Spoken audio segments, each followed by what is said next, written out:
My guest today is the face of the Unemployed cult. He has a background in music management, live show production, and fashion and branding. I'm excited to welcome Jordan Ghioni. Hey, how's it going? I'm so surprised you pronounced that right. No one knows how the hell to Dude, pronounce that. it's like that's got to be a fashion name, right? No, like no. Split parents. Dad's side's Italian. Okay. When I was doing sports and shit, it was Callahan. Yeah. And then as soon as I was like, let's do music and stuff, I was like, Ghioni sounds way. It does sound like way it sounds. smoother. Yeah, definitely. And okay, that makes more sense because when I looked at your Instagram, The parentheses. it said, and I was like, okay, is this like a stage name or is it? No, totally. No, Okay, just so split you parents. just picked which parent. I had the cooler last name for what I wanted to do. Yeah. Yeah. Well, I actually have both on like my birth certificate. Okay. My parents had me when they were 15. Wow. Yeah, no, it's crazy. Yeah. But yeah, no. So like, friends and family who grew up, it's Callahan. But then when I like started doing music and stuff, and That's what you went yeah, with. yeah, Ghioni. It just sounded more suave. I Gotcha. feel. Yeah. So, dude, we cross paths. Like, I'm sure people are like, who the fuck is this guy or whatever. Yeah. Seattle, like, it's a weird melting pot. At least like the scene, you cross paths with everybody kind of, and Yeah. you came through Laughs several times. Every week for 2-3 months. What was what was driving you? Because we don't usually get repeats like that. Yeah, so actually what it was I got invited down there. I used to date a girl who at the time was waiting there. And so they're like, "Oh, come in, we'll get you in for free. I'll hook you up with drinks and stuff." And Yeah. then Who was it? I only if you bleep the name, I don't want to like toss it. Yeah, from it. yeah. Yeah. No, I was seeing back when. Oh, Yeah, gotcha. Yeah. Shout out.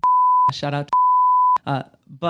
Yeah, so we're coming in and we loved it because it was $5 basically for a whole show and you could drink and hang out and stuff. Yeah. And then after that, it kind of became, after the first few times, it kind of became an obsession because we were watching the same sets. And that's how I felt bad because we were sitting up front for like those first three. And we're like, oh, it's fun to get roasted and stuff. But I wanted to see how people changed their sets over time, which is crazy, weird, and obsessive. But No, I mean that's part of the deal, Yeah. and you stuck out. Like I remember the first time I saw you because you just have the this hair. guy's on drugs. Well, yeah, no, Yeah. I think that's what I said to you. Like you were surrounded by people, Yeah. and you have a very distinct style and look to you. Yeah, I got to stand out. Yeah. Just a little bit. Yeah. And you definitely do. But like just the way I couldn't tell if you hated me, if you liked me, or Oh, no, we thought it was great. Yeah. Yeah. No, I mean, that's part of the comedy experience, though, is we're like, all right, so we've been here a few times. I wonder if he'll fuck with me if we sit up front. Yeah. Like, let's get that out of him. And then we were like, it's kind of mean to Adam if we keep sitting in the front row. But yeah, no, it was more of, so I started in managing like hip hop artists forever, and comedy is the one thing I haven't really touched yet. And so it was more of going there to kind of acclimate myself to what does this community look like? Yeah. How do people change their sets? How are they improving? What is like the actual business of it? And I mean, fuck, man, that was end of COVID that we were going there. And so it was like, this is great. There's no shows. Dude, there's no hip hop shows. Yeah, it was so great at the Yeah. beginning too, because we hadn't done both the audience hadn't had it and the comedians hadn't had it. Yeah. So it was just like everybody was so juiced up. It's kind It of was gone away a awesome. little bit. Like people are more used to being out, but Yeah. that period of time, it was so much fun going on stage. There's a lot of new blood in there now that the comedy classes are over and stuff like Oh, that. yeah, So it's yeah. kind of cool to see the new crowd come The newer through and- people. Yeah. Well, before I ask you a couple questions about that though, if you are watching this on YouTube, hit that like button, subscribe. If you have a question for Jordan or myself, we're going to be talking about a bunch of different stuff today. But if you have a question for either one of us, throw it in there. Hit the notifications bell so you don't miss our upcoming content. And then we did start a Patreon, patreon.com/FNFpod. If you can support us, great. If not, whatever. We'll give you shit later. But so you were talking about the people's like individual sets and stuff. Like, what did you like seeing? What didn't you like seeing? So I think there's my favorite part of comedy, especially like when everyone's like trying to figure things out and get to the next level, is how they handle when a joke falls flat. Because that's kind of the art in it, do I have enough charisma to carry this? Is there like something in my back pocket that I have lined up when something doesn't work? And your set in particular has gotten a lot more refined, which is cool to watch. Which one? I can't even remember the first time you were there. When I was still going there, it was Getting Drunk with My Grandpa, I think was your main lead in. That one, as far as I've seen, your recent sets has been kind of phased out. And kind of the relationship of like going there so often and seeing so many sets is you get to see people read off the audience and really, be like, all right, this does not work for right now. Let's see what comes in is connecting to people. And I feel like especially in Seattle, we have this like stigma and aura of kind of being hard to please. Yeah. And that's in everything. That's not just comedy. So yeah, no, that and then the segues. And one of my resolutions this year was to get into comedy because it's fucking scary. Yeah. I wrestled back in the day. That was like my sport. And the thing I loved about wrestling was win or lose, you can't really rely on a team. You can't be like, oh, you should have made that pass or this and that. Like if it's on you. If you lost, it's on you. And I don't think I've ever seen something as pure as that as stand up. Yeah, it's definitely, at least when I started, it felt like it was like me against the audience. Mm-hmm. And I think that's changed over time. It's the weirdest thing. I do it every night. How well can you see everybody up there? Like you got the front rows, but do you see like the every back, room's like, different? I mean, I've never done anything where like every time you go on stage, it's a different environment. You could be doing the same show, and every time you're going on stage, it changes. The dynamic of the crowd, how many people stayed, like what time of day it is. All those things matter. Like, is it an early show or late show? Like if you go to a Friday 7 o'clock show versus a Friday 9 o'clock show, like Steve Martin notoriously said, like that was the late show on Friday was why he quit doing stand up because it's so bad. So why is it just because everyone's kind of tipsy by then, or why? Everybody worked that day. Gotcha. Everybody isn't like they're not in like stand up mood. Like usually the best. It's a chore for them to be there. They're tired. Yeah. Like how it's harder to make you laugh when you're tired than when you're like normal. And then if they have gone out and drink, they went to work that day, started drinking at like 5, and by the time they get there at 9, they're either like too drunk or too tired. Yeah. And it changes week to week. But you've been hopping around a bit though. Oh yeah. Yeah. So tell me what's the difference outside of Washington? I mean, is there, we were talking about, like we were driving down to Olympia last night, my partner and I was mentioning how it's like when you go to smaller towns and do comedy, like Seattle audiences are more respectful. Mm-hmm. Like you guys sit up front and like you're not yelling crazy shit. Yeah. I mean, sometimes they do if they've been drinking, but most of the time they're like, hey, this is an art form and these people are putting themselves out there. When you perform in like a small town somewhere, you are their entertainment, right? Yeah. And if they don't like you, they will communicate that to you. Yeah. And also they don't like, they're drunk, they're hammered, like they're so drunk. And so it's like, it's not the same. Trying to outclass clown the situation. Yeah. No, that they want to be sense. funny too. And sometimes they yell out some really funny shit, but like, yeah, you got to put it down. Dude, I did, sorry, my eye is driving me crazy, so it's weirding me out. That's not the first time it's been, but go for it. Like I did a show in Aberdeen the other night, and like I don't know, I walked in, the first thing I saw was a guy with like 2 prosthetic legs. Like it was like full Family Guy, like pirate guy. Yeah. And I'm like, okay, this is gonna be what it is, and it's so different. I didn't. He wasn't watching the show. It was like. You had to go through the bar to get, like, he was playing pool. I would have slipped him a 20 and been like, sit up Dude, with me. you gotta. You're a legend. Well, it was fun. It was great. But I think the good side is you learn how to perform for, like, anybody. Yeah. But then the downside is if you get too universal, then you lose the sense of, like, who you are. Yeah. So there are a lot of, like, comics in Seattle or just, like, I would say like city metropolitan comics who are like great for that area, but it doesn't necessarily translate to the road. Yeah. And I don't know how it would be like, I'm I'm talking about just regionally. Yeah. Like, I'm not talking about going to Chicago and playing Zanies or like Yeah. going to all these different clubs. I don't know how it is differently. I have to imagine though, when you do more different types of people, it changes what you do on stage. I think why I was asking that is because I feel Seattle has a very don't touch on this topic vibe to it. I've noticed, especially at Laughs. I haven't really been many other places besides Laughs. You were at Crocodile when I worked there.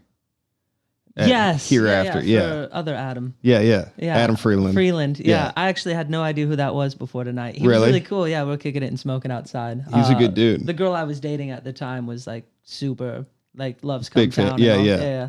He's one of the nicest people I've ever met. Yeah, he was really cool. He was super sweet. And short guy. And he just proud. We love it. Conversationally, one of the funniest people I've ever met. Yeah.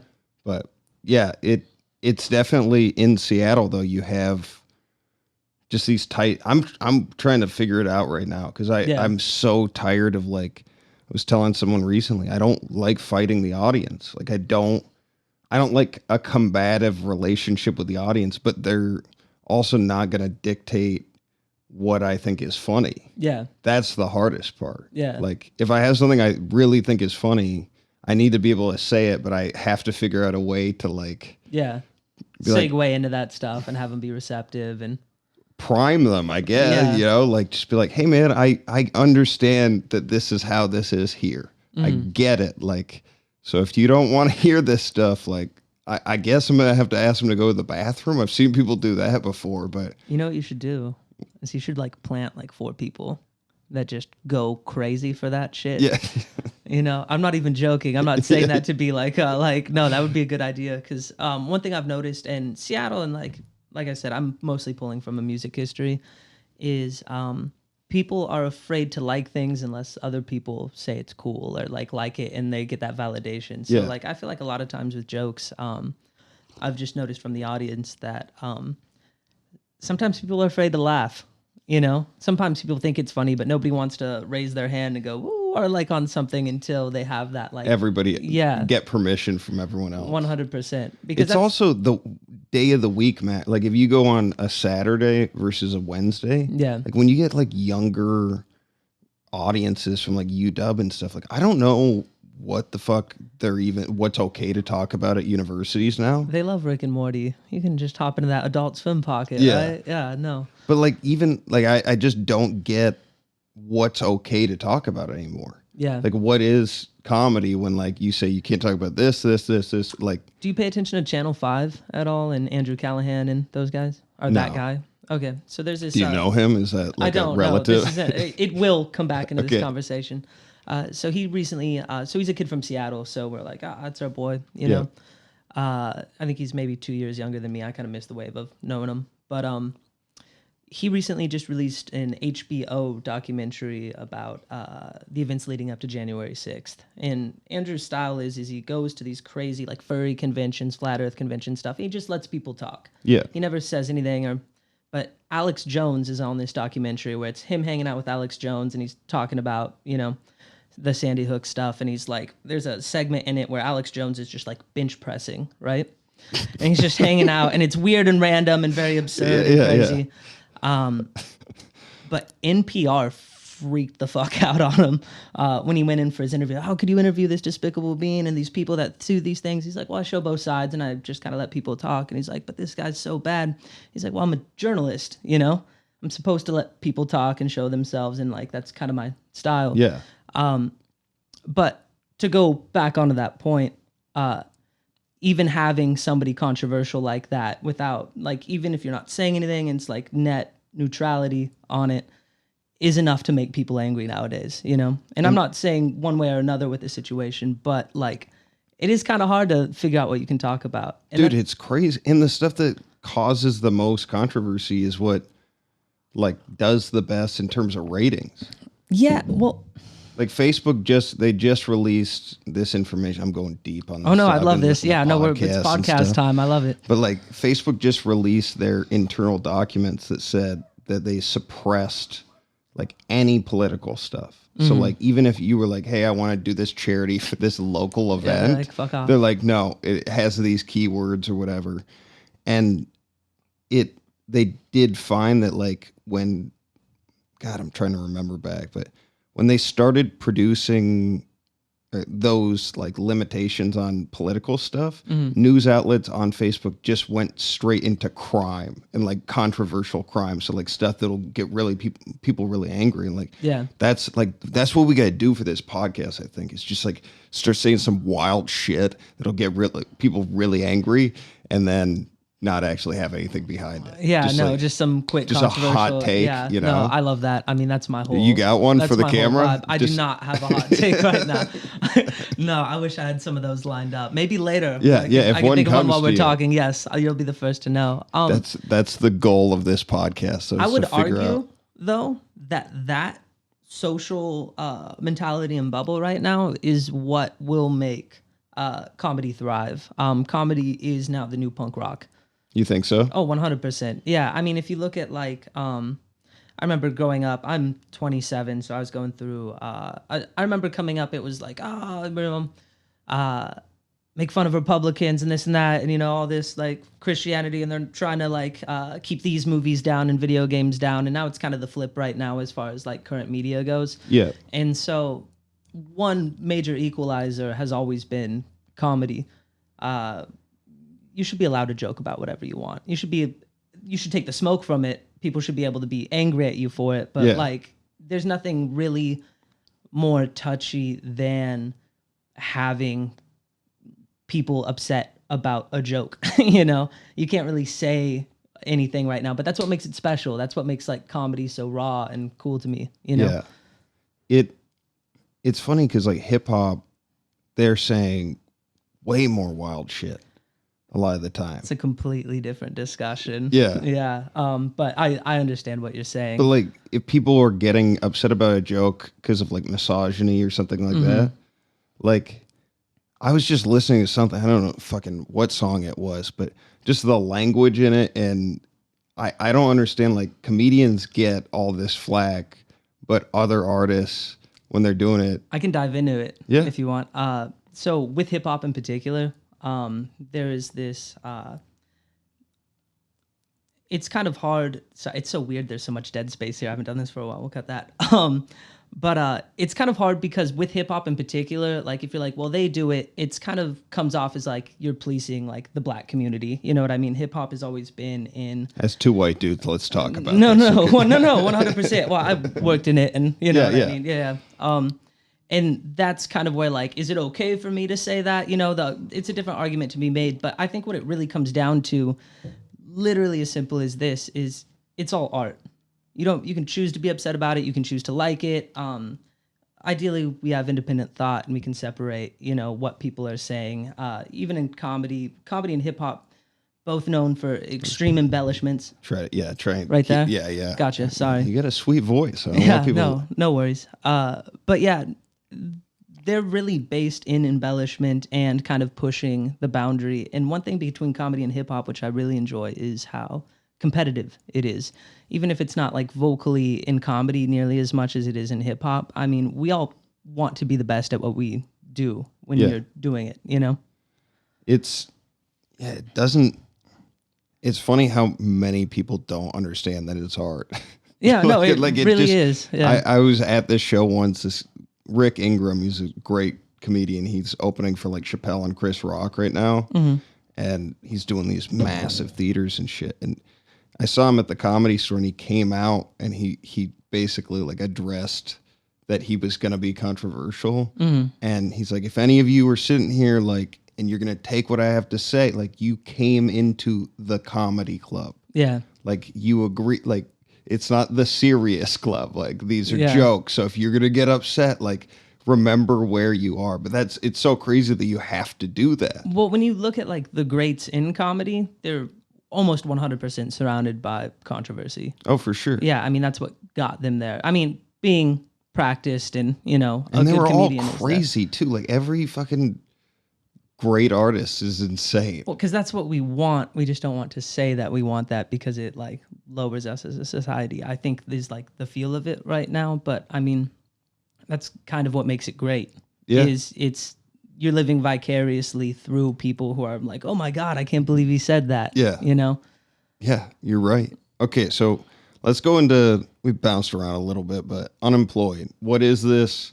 It's a cult. Yeah. So that's funny. So we've taken a year off. Right around COVID, we were just bored as fuck because we were getting these unemployment checks and the music scene was dead. There wasn't really much going on or anything like that. And we thought it'd be a fun way to bring the community together. And Unemployed for us has always been like more of a staple around like everybody we knew was unemployed. You know what I mean? And you have all these, Gen Xers who are like, well, you could get a job at QFC or you could work hard. But I'm like, do you guys understand how crazy it is out there right now? Nobody has a job. And you can't be an artist. You can't like do these things that are already hard in a thriving like economy and society. Yeah, it sucked, dude. It was the worst. It totally sucked. So we saw it as a way to... Thank God for this podcast. No, 100%. Yeah, we're holding it. Stay indoors. But it was kind of a way for us to like poke fun at those people and empower everyone who was in a similar position as us. Yeah. Who all was on the team? So there is, we did it super communist where we just split the company down, in even portions. So it's me, my best friend James, who actually edits these. Yeah, he does the video. Shout out James Garrity. We love you. My buddy Jimmy, who was working in the cannabis industry and does a lot of like artist A&R and stuff. Macintosh, who is a rapper who signed to Universal, super cool guy. I need to check out his stuff. Yeah, he's so fucking good, man. It is absolutely insane. And then my buddy Sam Shoemaker handled the back end and like the websites and stuff. I've been listening to Sam's music. Oh, really? Yeah, because I listen to you guys on the NAS podcast. Yeah, we love Nas. Nas is sweetheart. Yeah, dude, I want to meet that dude and talk to him a little bit. So he would thrive. It's so funny. He's like just the most bright-eyed, excited to be there kid, and that is so rare to see like anywhere. Oh, he loves it. This industry beats it out of you. Yeah, but yeah, Sam Shoemaker, I was listening to it like when I was down in Arizona for Christmas and like just spent like 3 days like, fuck, this guy is really good. Like, I can't wait to tell him that because it will get him back in the studio and hanging out with everybody again. Yeah, is he not making as much music now? No. So I was kind of skipping steps in the story, but once all our checks got cut off, we all had to like scramble and figure out what we were gonna do.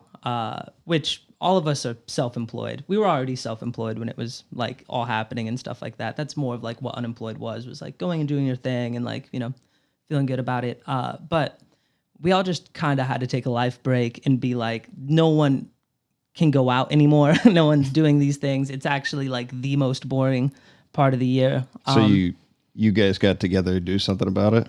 Yeah. Well, I think that's what we're going to do this year. I think the vibe and change is kind of different. When we were doing what we were doing, it was right when everything was opening up. It felt like a very like unique, special moment that you can get kind of once in a lifetime to be able to go around and do the stuff that we did, throw shows and stuff, in a very crazy let's go party kind of way. Yeah. Well, explain what it is because it took me like a little bit to wrap my head around it. Got you. Like what we were doing? Yeah.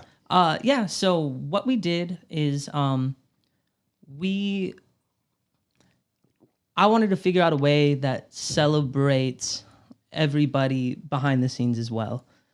So we went around the entire Washington state. I think we had 120 artists that we shot with, and that includes photographers, producers, everybody that we knew that was working really hard trying to do what they were doing during this time, and in that aspect of it was more of like just a celebration of like, hey, we're still here, we're still doing something, and we just wanted to show that we like cared. And then I worked with Marshall Law Band that year, and they had something called Fremont Fridays, which was basically this like New York style get down at LTD bar. They just roped off a parking lot, they threw up a stage, and we just throw like these big fucking fun parties. And instead of like having a clothing booth, I always try and think of like how to do it different, how do you get people included? So instead of a clothing booth, I brought out this giant like turf rollout and I roped it off as a VIP lounge Really? And then we'd have barbers come in, and I'd invite all like my blue check mark friends or whoever was in town and stuff, and they get lined up with haircuts, and we'd just get completely shit faced. And then if you wanted to buy a shirt from us, you actually had to come up and like ask for one, and then we'd pull it through the back. But I remember that first day we made like $1,200, which was like, holy shit, people want to buy them. And then 12 shirts got stolen that first night. Oh shit. No, we thought it was the coolest thing ever. We're like, people want to steal this? Our next line that we were going to reintroduce was steal things. There's going to be steal things. And here, actually, here, I don't know if this is the appropriate time. Yeah, but, no. I know you're sober. Yeah. And all my sober friends love that shit. Yeah, man. Diet Coke. Yeah, I know. Fucking cigarettes. Hell yeah, Yeah, man. there you go. Thank you. Yeah, Let me see. 100%. And then what else do we got in here? And then, This is so fucking pathetic. Oh, hell yeah, man. so any shirt that you'd buy from us would come with a ski mask. Ski mask. Yeah, to promote skiing. Also, I didn't ask you to bring, like, I appreciate it. And just for anybody listening and watching and stuff, like, this dude has been out all the time in the scene. I keep seeing him, and I wanted to introduce folks to him. Appreciate you. Yeah. So you guys do this shirt, the hat comes with it. Yeah. And like, so the originals were like these like kind of off-white eggshell sweaters. Yeah. That our supplier had discontinued. So like, that's why we have the normal shirts, but we kind of just stole the Harvard shit. And then we wear it around Cap Hill, and people would ask us to buy them all the time. Like it was like, dude, holy shit, how do I get this one? on stage. Yeah, it's really fun. But yeah, no, we actually had a lot of interest. So I printed one out for myself, and then there was so many people asking for them that like that's how we started printing the shirts and stuff like that. I don't know if should I put this on for the camera? I mean, you don't have to. We could take a photo at the end, like a still. Let's do that. We'll do like a jump up still frame. It'll just like it'll all the fuzzies will get on my head. Yeah, no worries. Sorry to interrupt, but this is tight, man. No, it's fun. So everybody that gets a shirt gets yeah. one We of these? only sell them together. Nice. Yeah. We just thought it was punk rock and fun and fucking, especially in the hip hop community, everyone rocks it. You can fold it into like a normal hat. Yeah, and stuff like that. I'm gonna wear this shit, dude. I don't buy a lot of clothes. I'm sure you noticed. I typically wear the same shit. So. But yeah, no. But yeah, no. So we went around and did that, and then I'm trying to readdress like what we're going to be for the comeback this year. I'm getting the rest of my prints up this week. Shout out to B-Boy Fidget for the prints. And when you went around and worked with all those artists, though, what did that look like? We literally just rolled up. James Gertie is like my best friend and my personal photographer. I don't work with really anybody else besides him unless it's like out and about. Yeah. And so we just show up, we get them all dressed in, and then we did 3 photos and a GIF of everybody. So the 3 photos is them like posing, modeling, and stuff like that. And then the GIF was whatever their art was.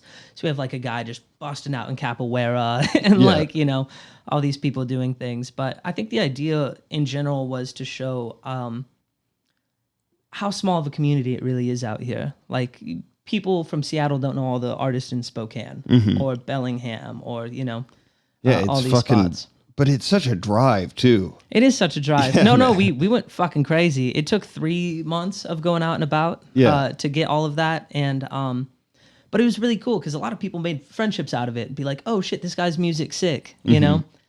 When we did our launch, it was kind of insane. One of the things that I was doing in that time was trying to I wanted to deconstruct what people were doing to promote.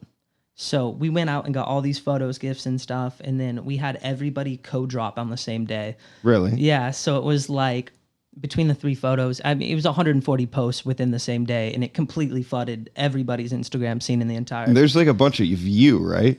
Like, isn't that because some of the pictures I posted from what I saw online were like they're super high quality pictures, like it's disrupting. Yeah, that was the point. Yeah. And then, you build the character around, I kind of had it based in like that early 2000s MTV era, which is, kind of sit there, act like you don't care, and then have a bunch of girls in the background or doing whatever, or we go to these music videos and, it was fun to like build a persona around something.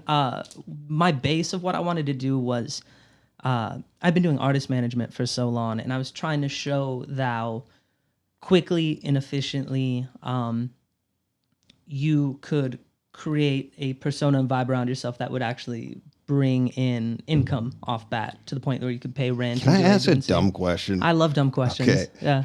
The vibe thing, like maybe it's just where I'm at as an artist or whatever. Yeah. I've never understood it. Like I Like the explain character? it, but just like explain what the fuck that even means. Because I hear like 100%. I don't know what vibe I put off or whatever, if it's like serious or No, that means that you are always you, and that's fantastic. I actually avoided like podcasts and doing videos for such a long time because like the reality of the matter is I'm kind of a goofy sweet kid, you know, and that doesn't really work well with like what we were trying to do and all that. I think it could though. No, and it will this year. Yeah, I yeah. kind of have a structure and idea around it. But at the time, we were trying new stuff, and but artists in general, and this I don't know if this applies to comedians and stuff like that. I imagine it does, Yeah. unless you're like that connected to your work. But like rappers and the persona that they put out, they're normal human beings hanging out and playing Madden and like just kicking it all Yeah. day. You know what I mean? But They need to present that way to you need to be sell a it. little larger than life to sell it. I feel like people, a big major part of that era of COVID era of like music and going out and doing stuff was everyone had a really big sense of FOMO, you know? Everyone, so like if you're going out and showing, hey, there's still fun things to go do, like live life, everything's fine, you Yeah. know? I think that's kind of what we needed at the time. And that's what I wanted to present in a particular fashion. So you guys are doing clothes. It looked like you were doing some live events and stuff. Yeah. Like it's kind of like this thing is hard to explain or talk about. Because it's not really like a particular thing. Yeah. It was more of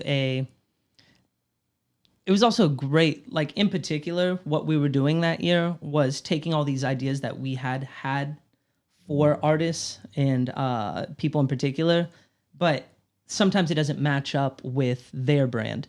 So you can throw it on like the shirt company and be like, fuck it, you know? And it let us kind of try out all these grassroots promotion ideas that might not work for any particular in person. But yeah, no, it was really cool. We did, so I have like a long history in show promotion. My parents had me when they were 15. I was a Monroe kid until I was 18, and then I visit my like dad out in Ballard and stuff. But when I turned 18, I got the fuck out. Yeah. Moved out here. I had no friends, so I was going to all these shows all the time, and that's like kind of how I started meeting people and all that. And that was, I started out doing, I guess they weren't really podcasts back then, but I was doing like on the street interviews with local artists. Hey, what are you doing? Like, tell me about your music. What's Yeah. it feel like to be a rapper, you know? And that's when I was 18, and then I was like, how do I make money off of this? And so I started doing show promotion, and Yeah. I was the personal assistant of Steve Severin for a little bit, who owns like Numos and the Runaway and stuff like that. And we would throw these big events, and then that really stressed me out because trying to sell out Numos all the time is kind of a big fucking deal. Yeah. What works for that? And Like, without giving away too no, many of your no. secrets. It's funny. I'm actually writing an ebook right now that I'm going to release for free, where it's like a reference guide of like, this is how you do this. This is how you show promote. Here's all the emails, and here's email templates, and Yeah. you know, but Because being genuine with people really helps. Be like, Okay. hey, you know, you want a ticket? I have physical pre-sales. Let's meet up. Or, you know, really trying to keep that like human connection with people, because it's very easy to be like, I'm throwing a show. Fuck it. Here's your ticket link. But I think that's what a lot of people are missing, is kind of like the old school business of hand-to-hand transactions, dinners, meetings, stuff like that. Dude, Really it's hard as making an people- artist though. Like it really is. It starts being like when the numbers multiply, Yeah. you're like, you just have people come up to you after shows and stuff. And it's like, I want to always keep that one-to-one connection. Yeah. But then like you have somebody come up to you and tell you some wild shit. Like, oh, I want you to fuck my wife. And then you're like, what We've the all fuck? been there. Yeah, Yeah. And then I'm like, okay, thanks for coming to the show. And then the next person comes and like, I really enjoy it. And you're still processing what just happened. Yeah. Like, this guy It's- does not want me to fuck his wife. Yeah, I'm pretty sure. I still don't know though. Like it's, Yeah. and it's just maintaining, it's really this piece of like, at least in comedy, being like your own business manager and like every aspect of what you're trying to do is a full-time job, and you're still trying to be funny all the time. Like, Can I give some advice on that? Sure. And maybe this is because we were talking about like, you know, the vibe and like that buffer sometimes. If you look at Adam Tiller, Adam Tiller, the comedian, versus like you, who's just sitting at home, you kind of can start looking yourself more as, and this is going to sound fucking weird and corporate and shit, but you can start looking at Adam Tiller, the comedian, more as a product, you know? So what I'm saying is, yeah, talk to your audience and like their messages and respond to them on Instagram and stuff like that. But your job is kind of to make everyone at home and who's seen your thing feel like you're their friend, you know, and you do that through your content and social interactions and stuff. You don't have to go and meet everybody, you know what I mean? But Yeah. I've always thought that 100 real fans that want to buy your merch, want to go to your shows, are curious of what you're doing, hey man, what's going on, is considerably more important than having, you know, 20,000 followers. Well, they said there's that rule, like 1,000 true fans. Like if you have 1,000 true fans. Shout out Gary Vee. Yeah. Is that, he came out with it? He came out with like the 4 degrees of like, and I might be completely butchering that. You guys can kill me in the comments, but every day you wake up and these are like the things that you can do every day to maybe get 20 more or 10 more, but it doesn't really matter because like you're doing something every day. It's a continuous like emotional cycle. But yeah. God, I hate some of this stuff. Yeah, no worries. It's just from like, I don't like looking at my audience as like hurting animals or whatever. Like I want people to like the stuff I'm doing. Like I met you. Yeah. I thought that like you were an interesting person, and Appreciate I wanted you. to give you an opportunity like for people to be introduced to you.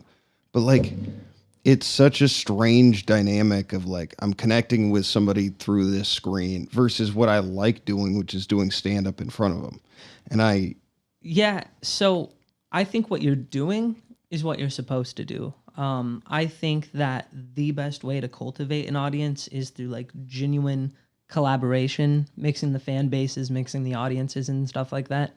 I mean, after this, if you get a few followers, you know, off of my people, that's awesome. You know what I mean? That's people that click and like it's just all about like the slow build with it. But I think that in my experience, the best way to do that without feeling like you're selling your soul and you're actually like contributing. hot takes, dude. Yeah. Give me one right now. No, is like peer-to-peer collaboration. Yeah. Working with other comedians, bringing artists on, like dipping your hands in other pools that aren't associated with you yet. For sure. Yeah. Yeah. I'm sort of like in this next year trying to branch out and do things outside of my normal like lane. Oh, dude, let's do it. I have so many good ideas. Yeah, I'd love to. I'm sort of, I'm not ready to make like a big physical move, and I want to just keep being creative. But like, I don't know, man. I'm driving to fucking Idaho and like all these random ass, like I want to enjoy what I'm doing when I'm not working, you know? And so that's sort of the plan. Idaho for shows or Idaho for work? Idaho for shows. Gotcha. Like I actually am unemployed now. Yeah. So that's Perfect. first time it fits well with this. So. Amazing. Yeah. Okay. Here's a question I had for you. And this is just like a playful change my mind. Love it. Like for the person that's sitting at home and they're like, okay, this guy made this shirt that says like unemployed, and he's trying to make money from people who are employed so that he can stay unemployed. What would you say back to that? Yeah, this is actually in as far as the shirts go and stuff like that, money is not kind of the purpose in it. To have fun and try some new stuff and kind of be a dick about some things and kind of press the boundary in some areas. If you kind of just do that without something like a shirt, an album or whatever, you're just kind of a weirdo. You know what I mean? But if I have a shirt, like I feel like it like kind of symbolizes like what it's an excuse, you know, in that regard. And that's kind of why I want to get into comedy this year, not just because, you know, I think it's scary and like I want to try it because I do. That is a major reason. But I feel like if you're like I'm a comedian, you get kind of a pass on like where you can push the envelope a little bit. Yeah. Because I've noticed a lot with like my Instagram persona or like whatever, there's a huge detachment between like the reality of it versus what we're putting out there. And Yeah, man, you need to come up to Tony V's on Monday nights. no, I'd love to. I love the open mics. Yeah. Because you get to watch people's souls leave their body. And that's like the only place I've ever seen that. It's and fucking, you get the really crazy, like fucking, I'm gonna try some crazy shit. yeah. People, Yeah. no. Where is it? I think I went to the Water Wheel Lounge like a year ago. And shout out Dino Dad. Yeah. He's a producer. This guy just screamed his set the whole time. And nobody laughed but me, and I was just crying in the back because I was like, "This guy, It's insane. This guy gets it. Let's go." There's a purity of open mic that's great too. Like, there's nobody paying you to do, you can literally do and say whatever you want until you piss off the person that's running the room, and then and that's it. Yeah. Also, for everyone at home, now is the time to go support your open mics. You got all those resolutioners out there, and it is such a pure, great time to see it. It's crazy right now. It's beautiful. I love it. God damn. But it's very brave. It seems like you are like an artistic, creative person, and like fashion is clearly. I mean, you're wearing, what are these, like the. Yeah, I don't know if they're Fearless Blues. Yeah, you got all kinds of stuff. Like, explain. This is the same thing with the vibe thing to me. Yeah. What is the point of fashion? What is the point of fashion? Yeah. Because I mean, I'm sure you've been moved by my sense of fashion. I think it's really as simple as if you like it, you like it. Me as a personality, I like kind of wearing loud things that piss off my father. And that's is kind he of pretty like straight and narrow? No, my dad's not, but he does love making fun of me for whatever I dress. So whenever we have like family dinners and stuff, I'll wear something like this and a giant fur coat and like a camera on, like fur hat, just to get the comment. But no, when you're walking around and you're wearing something weird, it's usually a good conversation breaker. Shout out to peacocking, I guess. But is that your clothing brand or no? That's it's an old like pickup artist term where like you wear something crazy and then like people be like, "Oh my god, that shirt!" Gotcha. It's I read an interview with you though, and you work with a specific clothing company in Seattle or like? We did at the time, and I think that's who's gonna reprint our shirts. I'm just trying to show I do research. No, 100%. No, you did a great job. Did you read what was happening during that interview? Weren't you guys trying to get? Oh yeah, the tattoo, right? Yeah, we all got. Where's the unemployed tattoo? It's right here. Right here. Yeah, I can't. I don't think the pants will go up. Yeah. But even with you could be the first person to get naked on the podcast. Oh man, I would love to. Yeah, no, easy, done. Yeah, no, even with that like interview, so that was probably the most shared interview of Respect My Region as far as I've seen. I think we got like 443 shares on that article. Wow. Which is great. Shout out to Respect My Region. I've known those guys forever. They're awesome, and they really. I had never heard of that platform before. Yeah, well, they're like a cannabis like brand online publication, but they also dip into like local music and stuff like that to help out like where they can. Yeah. But for that interview, we were like, how do we make it weird? And we actually had hired 2 models to stand naked behind me the whole time while we did it. But they showed up late, and by then it was like, all right, fuck it, I don't know if they had a picture of what my room looks like or looked like, I guess. I didn't see that. Yeah, so I have I live in like the second living room of my house, just because it's a big fucking room with, its own bathroom and stuff like that.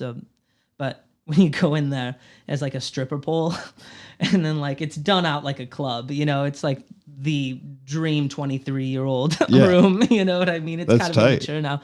Yeah, but so we're doing these interviews, and I had hired this tattoo artist to come down, and while we're doing the interview, they're all giving us unemployed tattoos while we're answering the questions and stuff, just so we could like get a standout like clip and stuff like that. That's dope. Yeah, no, it was fun. God damn. Okay, but back to fashion though. I don't understand it. Explain it to me. Just fashion in general? Yeah. Like why should I like? To me, I kind of look at it as like for a period of time I gave a shit a lot about what I wore. Yeah. And then it got to a point where I was like, the monetary aspect of it was stressing me out. It's ridiculous. Yeah. I'm gonna get a lot of hate for this one. I don't think any of it matters personally. I think that the idea of fashion and music and dance and all these like make sure. Sorry. Yeah. The idea of like fashion and dance, all these things are things that we love as human beings and that we connect to and hold personal, thoughts and memories to. But at the end of the day, it's just a piece of clothing. It means to us what we give it meaning to. Yeah. And it's just really fun. I mean, there's some crazy shit out there that's like, but I don't like buy things because I'm like, oh, that's like the new trendy thing. If I see something, I mostly buy vintage. Like this was $10 at a Fremont Vintage. This was another $15 at like Red Light, I want to say. Have you ever gotten like fucking any weird skin stuff from buying used? Yeah. No, thank God. Yeah. Actually, that's always my fear with that. I think actually, so I cleared out. So I sell designer furniture, like out of my. I run an offer-up business. That's how I like make my money. Nice. And I had cleared out this storage unit of this couple whose parents had died like 20 years ago, and they had never cleaned it out before. And so I had all this like awesome vintage 70s drip, and it made me itch so bad. I don't think I put it on and it was just like, oh, there's something weird in this, but it never like really stuck or did anything like that. But no, I always try and wash it and make sure I take care of it.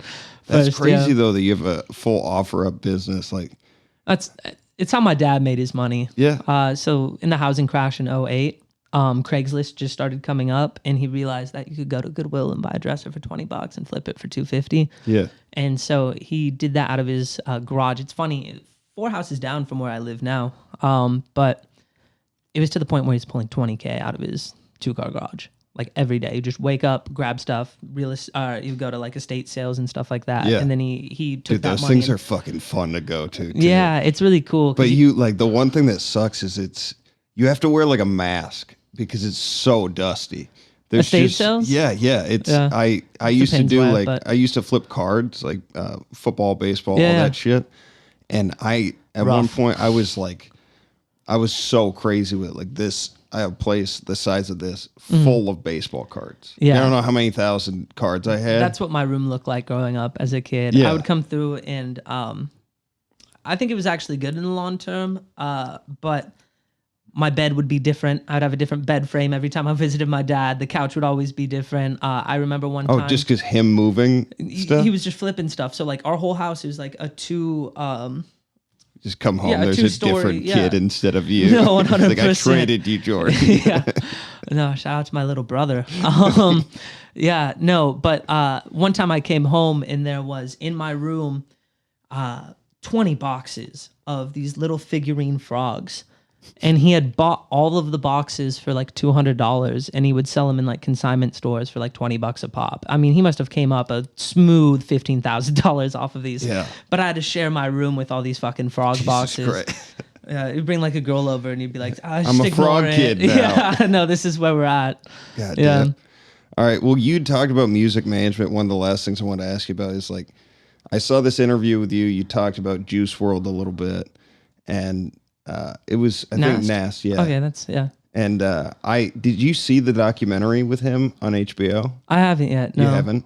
What are your thoughts on Juice WRLD? Like, were you a fan? What? So like when I listen to hip hop in particular, I try and listen to people that like push the genre in a certain direction. That wave is probably going to be like my nostalgic, like I remember the 90s, you know. But I was a really big XXXTentacion fan. Mm-hmm.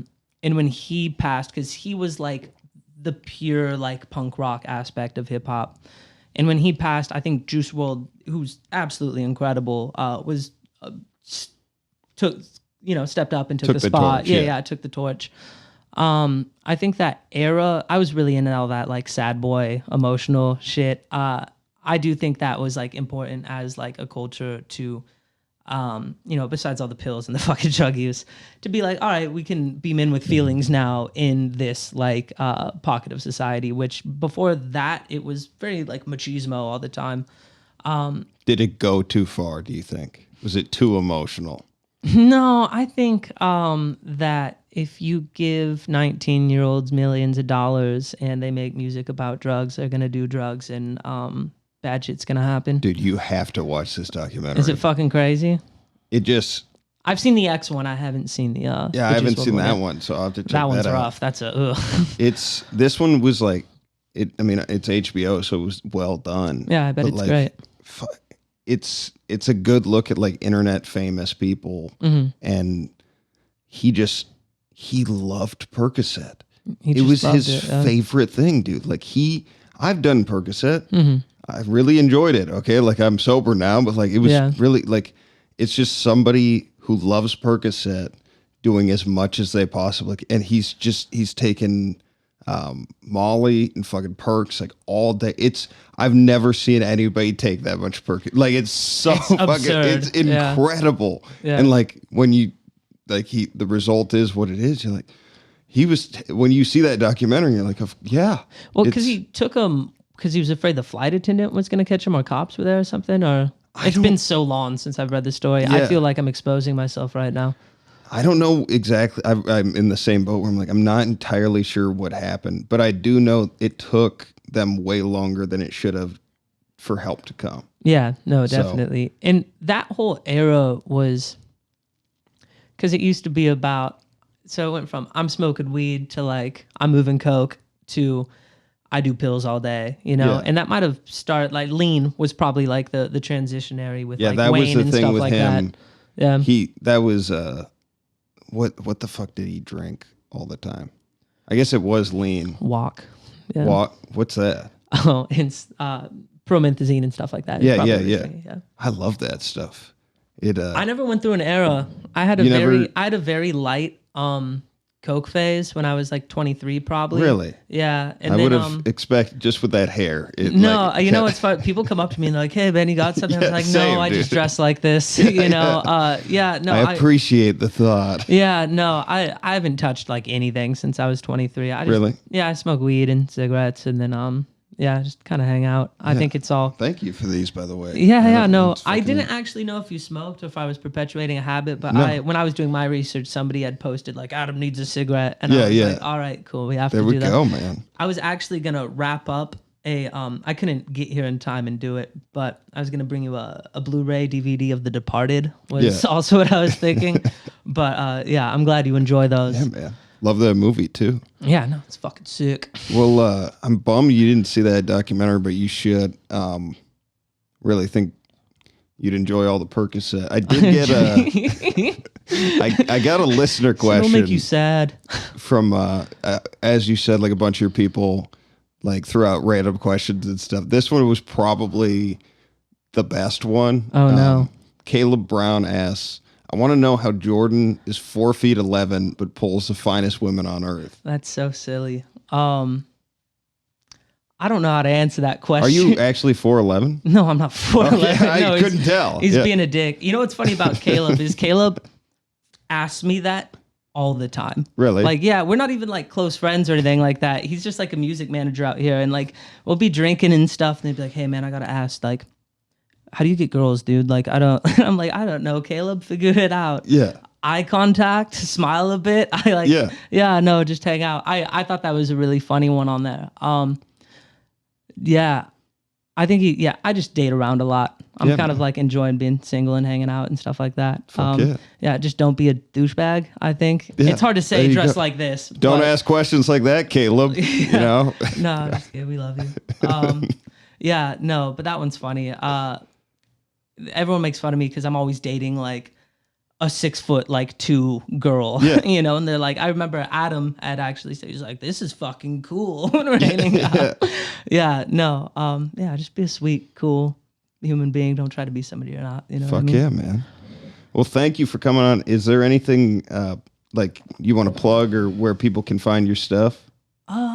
You know, we're going to be having shirts up soon on imstillunemployed.com. Okay. We got to rework our website because when we were first launching, it was an exact frame by frame of Yeezy supply because we wanted to get a cease and desist from Kanye if it got big enough. You know, we used to like put all these like little how do we get sued by certain people things just because for the Instagram post alone, you know. But yeah, no, nothing to plug. I'm just super happy to be on. gonna share this a bunch, and I hope everyone follows and subscribes. Adam's a great guy, and I had no idea how long these had been going on for. Yeah, I man. thought it was like new, and then I was scrolling back. Like I talked to AP, and AP's like, I've already been on that one. And I was like, fuck, you haven't? What? Yeah, he did. AP did it The with, hot tub, with Henry. Yeah. Yeah, no, that's dope. Yeah, man. I appreciate. And what's your Instagram, just so like people that do want to At Cult Leader Jordan. Cult Leader Jordan. Yeah. Fuck yeah, man. I appreciate you coming on. Anybody watching us, just make sure to hit that like, subscribe button, notifications bell. Give us a thumbs up if you can. Social security in the comments. Yeah.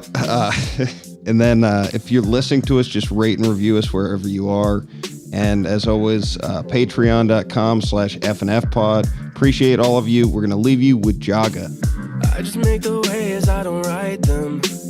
I can hear the lyrics in my spirit as I write them. Why you wanna walk and talk just like them? I can't get caught up in all the hype and the excitement. I just make the waves, I don't write them. I can hear the lyrics in my spirit as I write them. Why you wanna walk and talk just like them? I can't get caught up in all the hype and the excitement. Welcome to my wave pool, my wave pool. Welcome to my wave pool, my wave pool. Welcome to my wave pool, my wave pool. Welcome to my wave pool, my wave pool. Welcome to my wave pool, my wave pool. Welcome to my wave pool, my wave pool. Welcome to my wave pool.